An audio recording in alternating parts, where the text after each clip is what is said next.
एक आध दिन उत्तर 3 मिनट बंद हो गया। अरे निमंत्रण चलेगा, लगन चलेगा ना।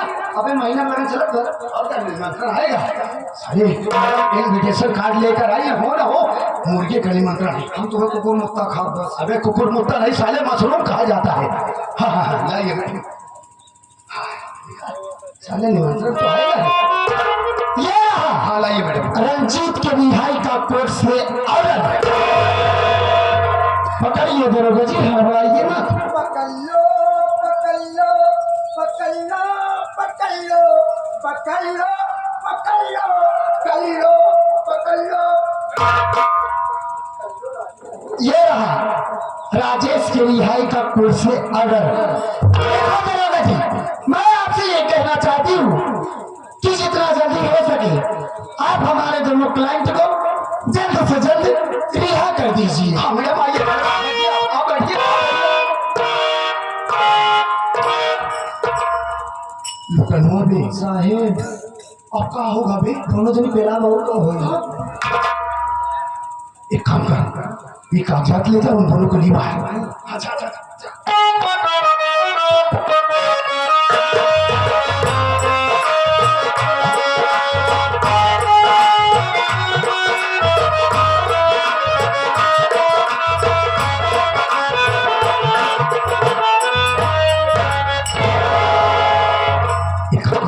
दोनों का सिग्नेचर ले चलो, कशियां करो।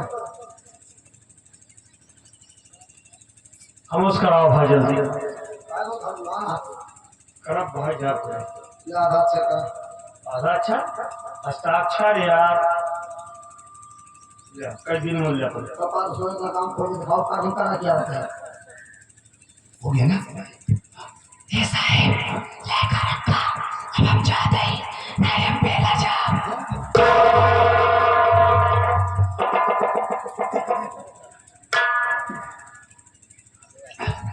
ओ मैडम जी यहाँ आइए। बोलिए दरोगा जी। देखिए मैडम जी, कोर्ट के ऑर्डर के अनुसार आपके दोनों क्लाइंट जेल से रिहा हो गए। हाँ, और इस वक्त मैं ड्यूटी पर हूँ मैडम, गश्त में जाना चाहता हूँ और मेरी तबीयत भी ठीक नहीं है मैडम। ठीक है दरोगा जी, आप जाइए अपनी ड्यूटी निभाइए और अपना एक अच्छे डॉक्टर से इलाज करवा लेना, वरना एक ना एक दिन तुम मर जाओगे। हाँ मैडम आप बिल्कुल ठीक है, चलता हूँ।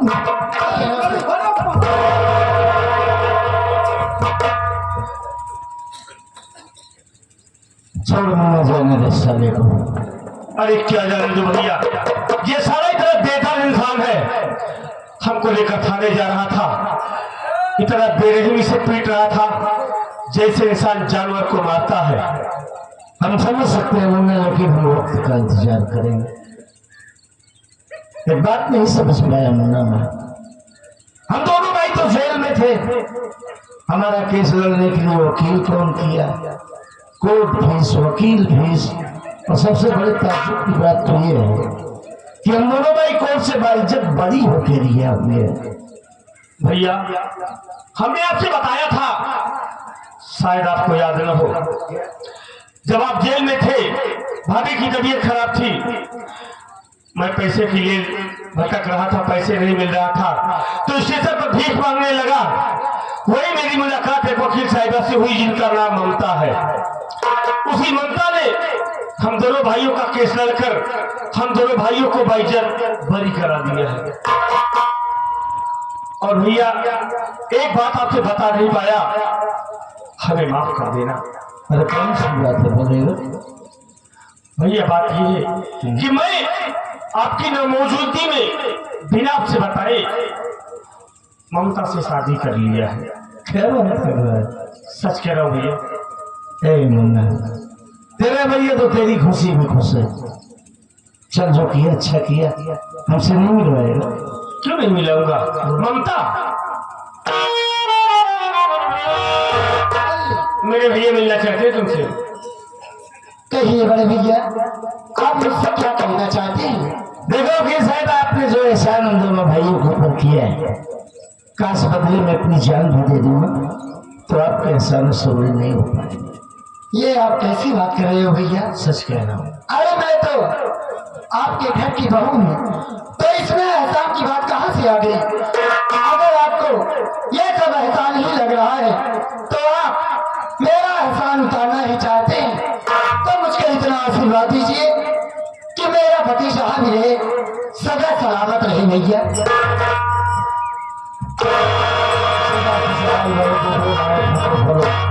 मालिक इस जोड़े को कयामत तक खुशहाल और आबाद रखे। जी भैया। चल भले घर सकते हैं, घर का समस्या लेते हैं, तेरी भाभी बच्चे सब कैसे। भैया अगर आपकी इजाजत हो तो ममता को भी ले चलो। ममता आप तुमसे दूर नहीं रहेंगे, चलो मेरे साथ मेरे साथ।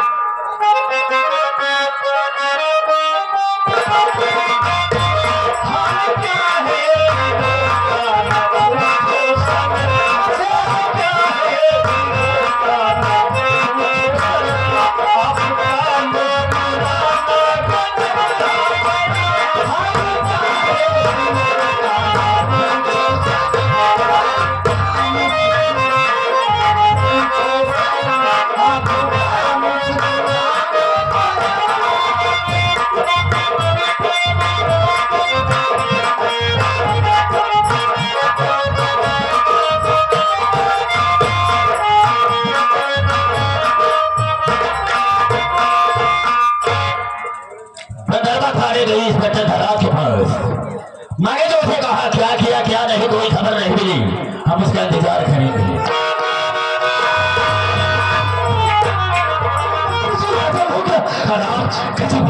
क्या हुआ है तुझे? अरे दिल घबरा की है, बात क्या है? हम जानना चाहेंगे। एक गिलास पानी मिलेगा? कहते तू पागल तो नहीं हो गया है?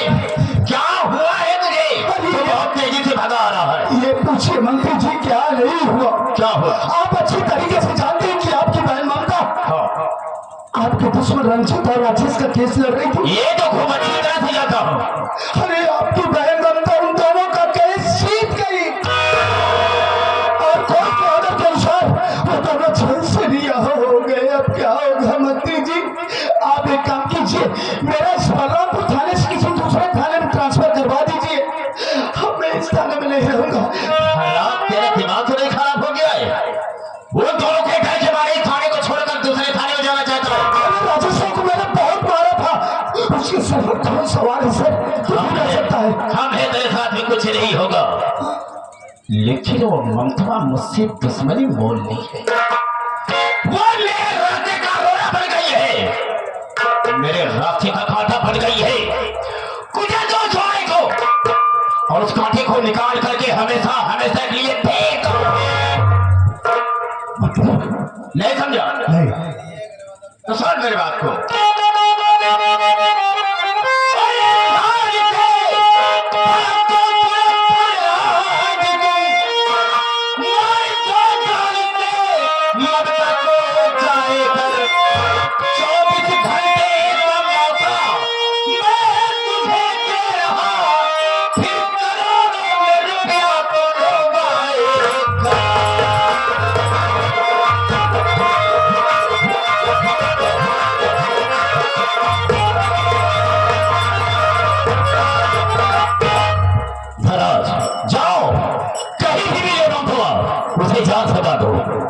हम 24 घंटे का मौका देते हैं, जिस वक्त लौटकर आएगा हम तुझे 1 करोड़ रुपया देंगे।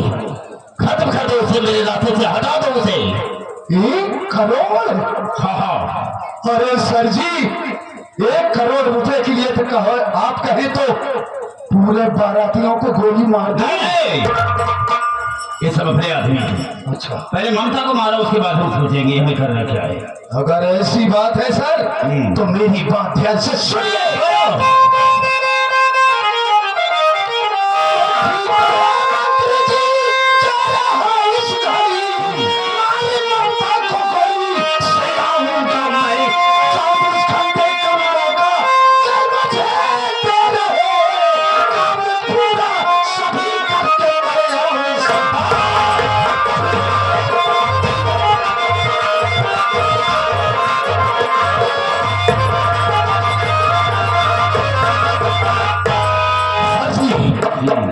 अगर आप 1 करोड़ रुपए देने का वादा करें तो इसी वक्त जा रहा हूं, मैं आपकी बहन ममता को चांद से मार दूंगा। और मारने के बाद जब ये खुशखबरी लेकर मैं आपके पास पहुंचूं 1 करोड़ रुपया तैयार रखना। Inspector yes sir. तो मेरी आदत से वाकिफ है कि जो मैं कहता हूँ उसे करता हूँ। Right sir. जिस वक्त मार कर आएगा हम तो ये तुरंत 1 करोड़ रुपया तेरे हाथ में दे देंगे। तो देरी करने की क्या बात है सर, मैं इसी वक्त जाना भी चाहता हूँ। ठीक है चलता हूँ। किसी दिन तुमने मुझे धमकी दिया था कि जा तो रहे हो भैया, लेकिन जब याद कराऊंगी तो अपना आधा हक आधा हिस्सा तुमसे जरूर पटाऊंगी। देखूंगा अगर दुनिया में जिंदा ही रही रहेगी तो हिस्सा देता हूं मुझसे कैसे पटाती है। देखूंगा।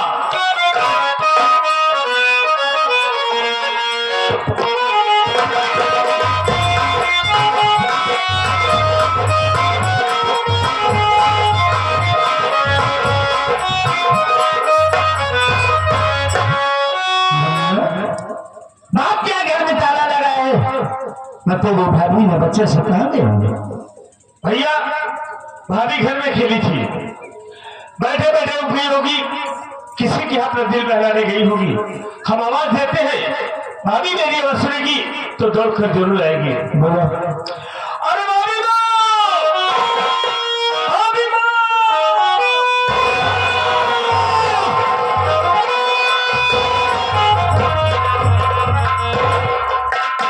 भाभी माँ! कहाँ गई हो? कहाँ चली गई भाभी भैया? ये किसी से पता कर आजू बाजू। भैया भाभी से कहाँ चली गई भाभी माँ? भाभी माँ!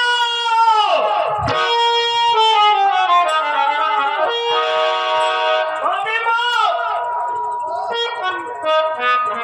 भैया कहाँ मेरी भाभी माँ? मेरे घर में ताला लगा है, आपको कुछ पता है? हम बताते हैं भैया। मैं भैया को बहन के केवल स्वयं से चले गए हुए थे और आपका भतीजा बहुत बीमार था। आप वादा करके गए थे कि मैं जा रहा हूँ, कहीं ना कहीं पैसा इंतजाम करके आऊंगा, अपने बेटे की दवा कराऊंगा।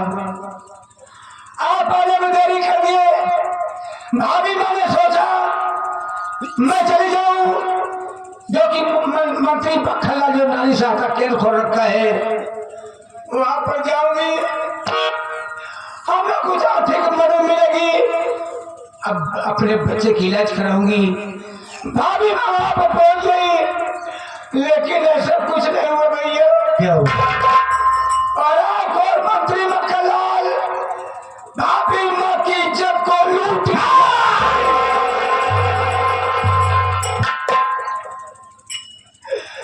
लूटने के बाद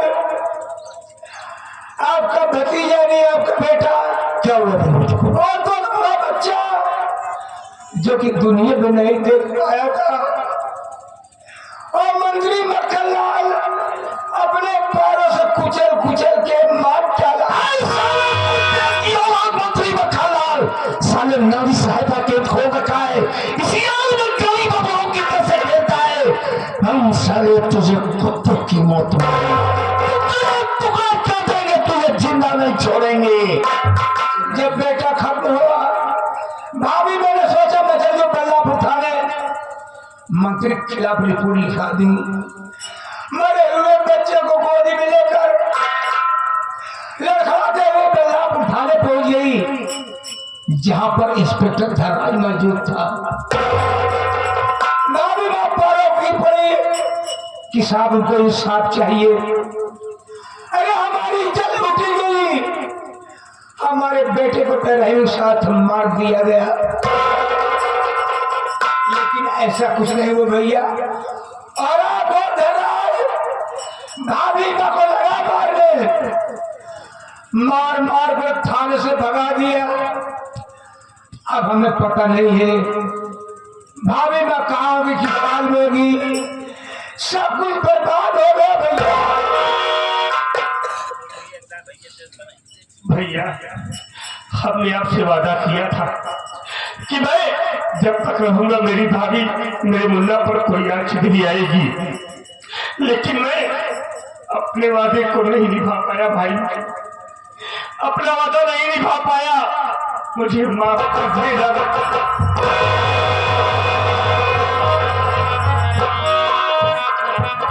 राजेश, बहुत जाग के आंसुओं को इतिहास गवा है। जब गरीब के आंसू सोने पड़े हैं ना, तो एक नया इतिहास लिखा गया, और हम एक नया इतिहास लिखेंगे। नहीं जाएंगे किसी मंत्री विधायक या किसी थाने में, हम जब जाएंगे हमें ठोकरे और गालियां मिलेंगी। अब हम चलेंगे सीधा चंबल और जान लेंगे सालों की है वो। हम चंबल नहीं जाएंगे भाई, अरे चंबल बहुत दूर है, चंबल आने जाने में काफी वक्त गुजर जाएगा। सबसे पहले हम अपने भाभी माँ की खोज करेंगे, और जिस दिन मेरी भाभी मिल गई तो सीधा ऊपर दिखा मिल जाएंगे। और एक अपमान का बदला रह चुका है भाई ना, तो मेरा नाम राजेश कुमार है।